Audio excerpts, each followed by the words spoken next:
Good morning all students. देखिए, आपको tissue के बारे में बताया जा रहा था, तो अब इसमें टिश्यू में जो भी आपको पादप ऊतक और जंतु ऊतक बताया जा चुका है।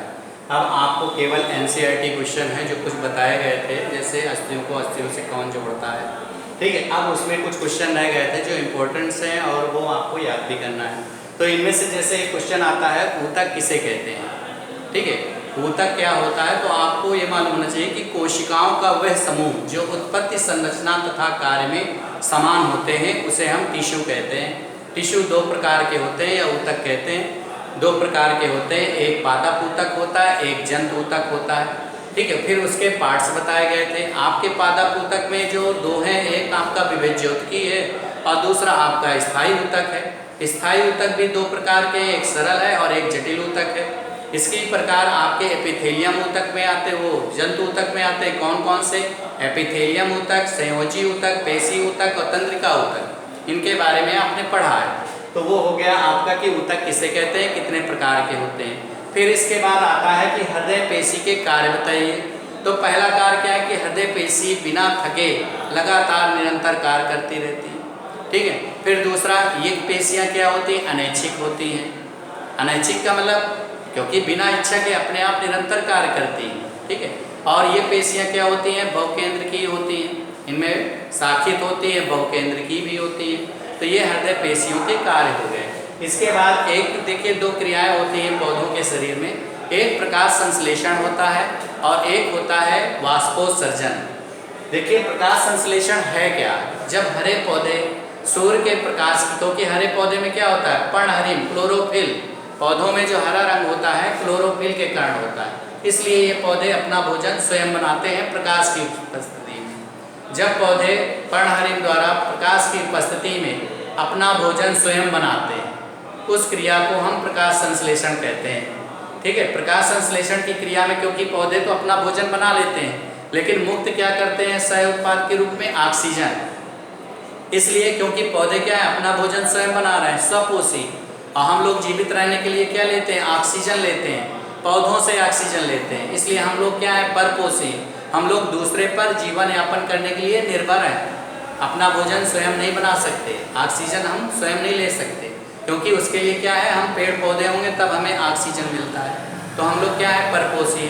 तो जो प्रकाश संश्लेषण की क्रिया होती है उसमें जो CO2 है, उसमें कौन सी मतलब जो है एक गैस का उपयोग होता है। तो देखिए, प्रकाश संश्लेषण में ऑक्सीजन गैस का उपयोग होता है, तो वो कार्बन डाइऑक्साइड का, क्योंकि पौधों को क्या चाहिए, दो चीजें, कार्बन डाइऑक्साइड और जल।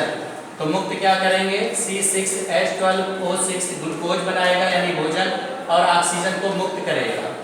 तो इस प्रकार कार्बन डाइऑक्साइड और जल मिलकर के प्रकाश की उपस्थिति में पर्णहरिम द्वारा अपना भोजन स्वयं बनाते हैं। ये क्या है, स्टार्च के रूप में भोजन का निर्माण हो जाता है।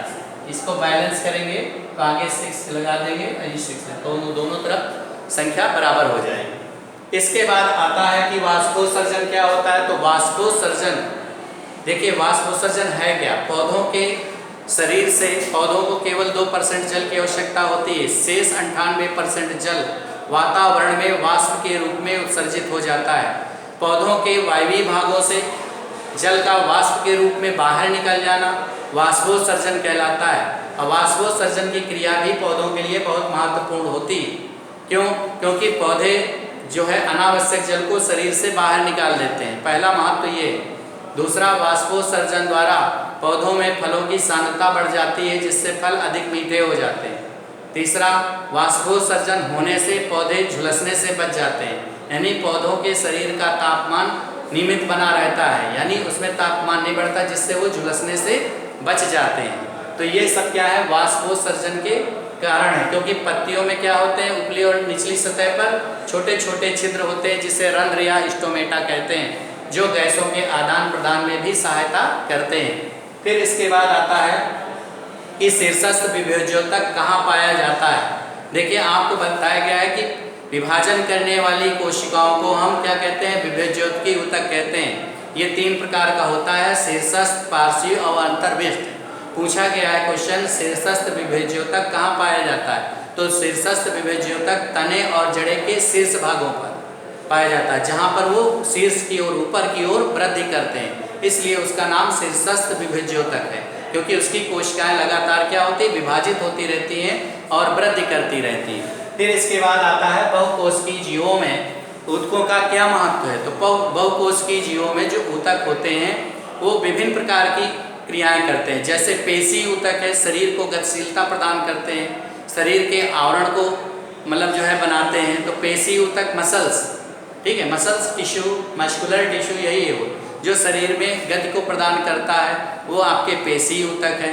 तो एक तो बहुकोशिकीय जीवों में पेशी ऊतक होता है, दूसरा आपका संयोजी ऊतक होता है, जिनमें से रक्त के रूप में पूरे शरीर पर संचरित होता है, शरीर का जो आवरण बनाता है, ठीक है, जो आपका आवरण खोल बनाता है वो क्या है, अस्थियाँ, अस्थियों में क्या है, त्वचा, त्वचा तो पूरा क्या है, खोल है, वो आवरण बनाता है। इसी प्रकार आप में जैसे कि जो हानिकारक व्यर्थ पदार्थ हैं उनको भी उत्सर्जित करता है। तो ये आपकी जो रुधिर वाहिनियाँ हैं उनमें भी ऊतक पाया जाता है।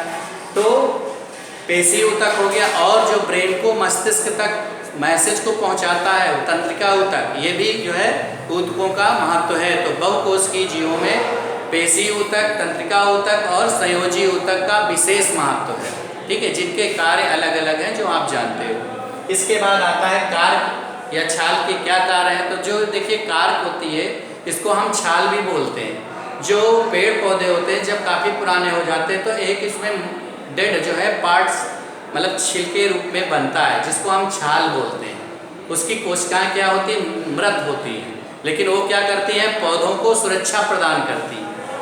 सुरक्षा का मतलब उसके ऊपर एक आवरण बन जाता है एपिडर्मिस के ऊपर, जो एक छाल के रूप में काम करता है, पौधों को सुरक्षित करने का, सुरक्षा देने का काम करता है छाल या कार्य। फिर इसमें एक क्वेश्चन आता है कि एरियोलर ऊतक क्या होता है। तो एरियोलर ऊतक जो होता है ये शरीर के कोमल अंगों को सुरक्षा प्रदान करने वाला ऊतक है, और ये सबसे ज़्यादा ऊतक पाया भी जाता है, त्वचा के नीचे भी पाया जाता है, आंतरांगों में भी पाया जाता है।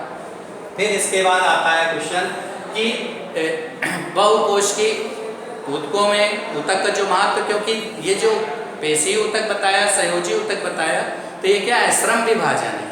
बहुकोशिकीय जीवों में क्या होता है, श्रम विभाजन, जिसके कारण पेशी ऊतक कार्य करता है, जिसके कारण संयोजी ऊतक कार्य करता है, जिसके कारण तंत्रिका ऊतक कार्य करता है। तो ये आपके क्या है, श्रम विभाजन को प्रदर्शित करते हैं। इसके बाद देखिए अस्थि में कौन सी प्रोटीन होती है, ओसीन नामक प्रोटीन होती है। उपास्थि में जो लचीला पार्ट्स होता है उसमें कौन सी प्रोटीन होती है, कॉन्ड्रिन नामक प्रोटीन होती है। तो इस प्रकार जो है आपको एनसीईआरटी के क्वेश्चन इसमें बताए गए हैं।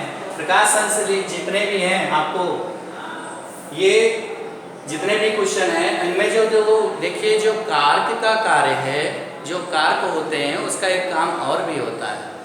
डेड पार्ट तो होता है, लेकिन ये कार्बन डाइऑक्साइड और CO2 का आदान प्रदान में सहायता भी करता है, ये भी एक छाल का कार्य है। एपिडर्मिस क्या होती है, पौधे का ऊपरी भाग यानी वाह्य त्वचा क्या कहलाती है, एपिडर्मिस यानी वाह्य त्वचा कहलाती है, जो एक सुरक्षात्मक आवरण के रूप में होती है, पौधे को सुरक्षा प्रदान करती है। इस प्रकार आपको ये सभी एनसीईआरटी क्वेश्चन आपको बताए गए हैं।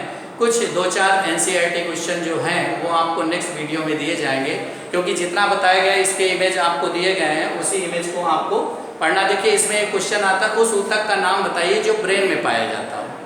तो वह ऊतक कौन सा है, तंत्रिका ऊतक। उस ऊतक का नाम बताइए जो रुधिर नलिकाओं में पाया जाता है, तो वो संयोजी ऊतक। उस ऊतक का नाम बताइए जो मुंह के अंदर का भाग बनाता है, वो होता है सल्की या चपटी एपिथेलियम ऊतक होता है, ठीक है।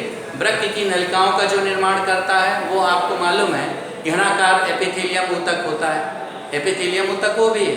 फिर इसके बाद एक और पूछा जाता है कि भोजन का संवहन या भोजन का संग्रह कौन सा ऊतक करता है, मृदूतक यानी पैरेन्काइमा करता है। शरीर को, पौधे के शरीर को यांत्रिक सहारा कौन प्रदान करता है, तो वो होता है दृढ़ ऊतक और स्थिरपूर्ण ऊतक। तो इस प्रकार ये सभी ऊतकों के कार्य हैं, उन ऊतके के नाम बताना है।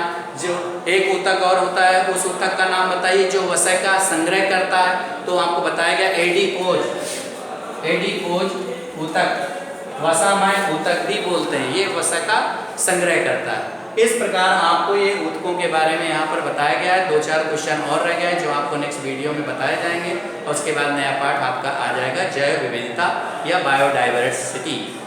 बायोलॉजिकल डाइवर्सिटी का मतलब होता है जीवों में विविधता या जैव विविधता भी बोलते हैं। थैंक यू बेटा।